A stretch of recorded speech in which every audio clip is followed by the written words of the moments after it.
Um, Yeah, I wanted to jump in here. okay, you should have cut me off early. No, it's okay. I'll let you ramble. Um, I wanted to I wanted to go back to one of your points. You mentioned a bit of a while ago about like fans of the sport in the US that are not fans of MLS. So to reference something that you were talking about off air yesterday, little correlation here, our number. Um, there's I think a large number of people currently in the US that are a fan of the sport, but not necessarily a fan of MLS. So they're a fan of top six in England, Barcelona, Real Madrid, maybe Bayern or something. To me, that stems from two things. It stems from one, they probably got that passion for that team from following a close friend, a parent who was also a fan, like you were talking about before. There's the history, there's the generational history moving like through generations, and that's how you get fans for a lifetime. That we just don't have that. It's just impossible to have that right now for MLS because it's so new. Um, and you see that for other sports in the US. You see it for football. You see it for basketball. You see it for baseball. Like my parents were a fan of this team, so I'm a fan of this team now. That will definitely, as long as MLS continues to move where they're moving, that will come. That will just take some time. And then I think the second part of it is they want to watch the best players. I think people in the US that are a fan of teams overseas are more often and very more often than not a fan of one of the top teams. You're not seeing people in the US that are like, I live and die by Burnley. I want to be a Burnley fan. No, they're Arsenal, Manchester United, Chelsea, Man City, Real Madrid, Barcelona, and it makes sense. People became Barcelona and Real Madrid fans because that's where Messi, Ronaldinho, Ronaldo squared. That's where they were all playing. Like, of course, they watched them while they wanted to watch the best, and while they were doing so, they became fans of the team. MLS is trending towards that direction. There are going to be a number of lifelong Inter Miami fans, even after Leo Messi hangs it up, because Messi came to Inter Miami in the first place. So going back to the point on USL for this, USL just doesn't have the ability to bring in those players and doesn't have the longevity to have lifelong fans to warrant bringing in ProRel to kind of capitalize on the viewership or like the amount of fans that are following or something. Because if a team goes down, let's say a team drops from championship to USL 1, it's not like, okay, I'm lifelong, I'm stuck with them. Like, I'm going to continue watching them. It's like, okay, I was kind of like half watching anyway. Now that they dropped down, I'm just not going to care anymore. There's nothing to keep you there. There's not a certain player that like originally brought you in and made you a fan. It's not this lifelong, my parents were a fan, I have to be a fan. Like, I know we don't have it for these other sports, but I'm sure you and I, if the Mets were to get relegated, I'm sure we would still both be Mets fans because we were just like trained from when we were young to be Mets fans. I'll put it this way, and you actually pushed me to a different topic here, so I'm going to rearrange my notes. But the New York Jets have been the worst football team in the country for the last decade, like bar the Detroit Lions and maybe early Cleveland Browns, right? How hyped, and I'm asking you because you can experience it. How hyped do my brother and I get every year? Because that's how we grew up.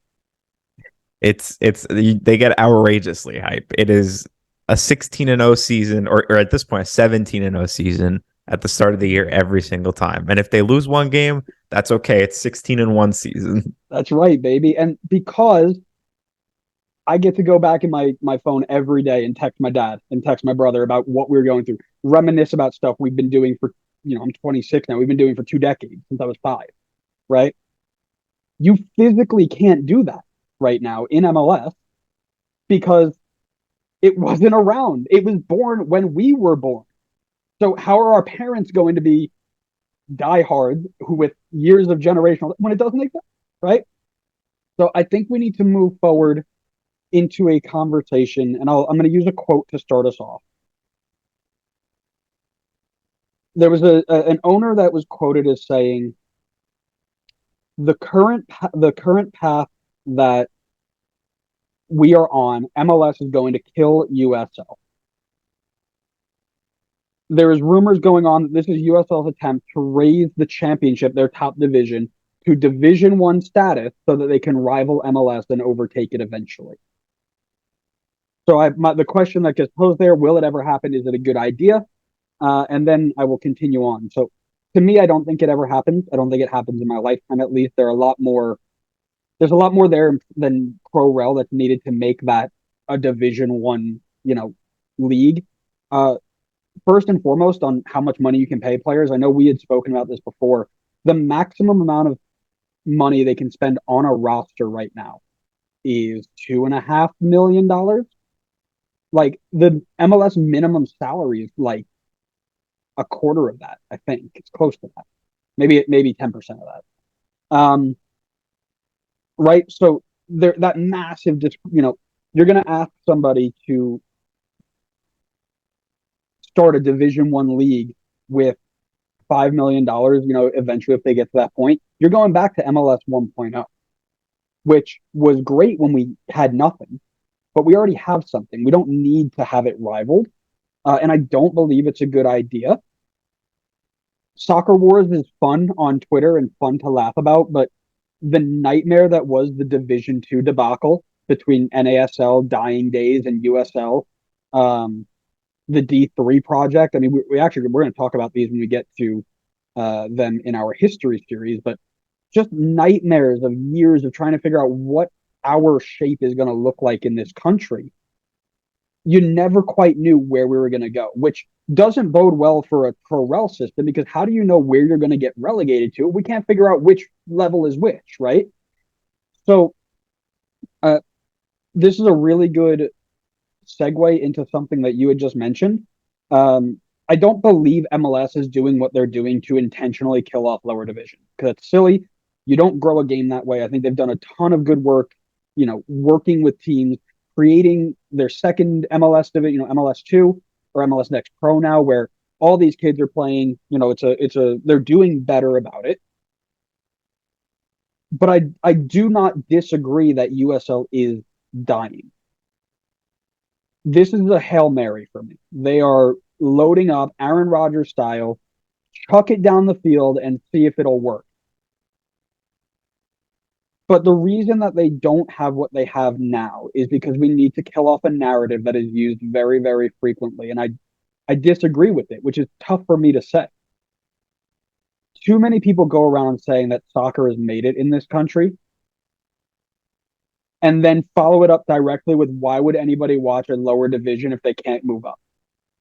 If a sport has made it in a country, you shouldn't have to have a conversation about how to entice them to watch one league versus another, or watch any league at all, right? If you've got a local league, Lexington FC, and you are saying that I want to have Pro Rel so that I can watch this team and it matters to me, you're not here to watch the game. You're not here because the game has made it. You're here for entertainment. This goes back to something you had mentioned in our last segment, where if you ask 95% of the fans, soccer fans in the country,